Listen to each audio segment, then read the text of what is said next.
সবাইকে স্বাগতম। আজকে ভিডিওতে আমরা তিনটি সংখ্যার গড় নির্ণয়ের অ্যালগরিদম দেখব। তো চলুন শুরু করা যাক। সর্বপ্রথম আমরা লিখব স্টেপ 1। এখানে লিখব স্টার্ট। স্টার্টের মাধ্যমে অ্যালগরিদমটি শুরু হবে। এরপর লিখব স্টেপ 2।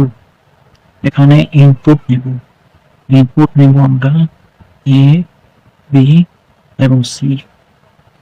এরপর লিখব স্টেপ 3। এখানে লিখবো এভিজি। এভিজি মানে হচ্ছে অ্যাভারেজ, এটার বাংলা অর্থ হচ্ছে গড়। এরপর লিখবো এ প্লাস বি প্লাস ডিভাইডেড 3। তিনটা সংখ্যাকে, যেহেতু তিনটা সংখ্যা একে যদি 3 দিয়ে ভাগ করি তাহলে গড় চলে আসবে। এটাই গড় নির্ণয় সূত্র। স্টেপ 4। লিখবো প্রিন্ট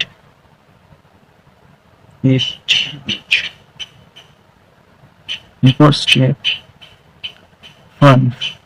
এখানে ইন্ট। এই ইন্টের মাধ্যমে আমাদের অ্যালগরিদমটি শেষ হয়। আপনারা বুঝতে পেরেছেন।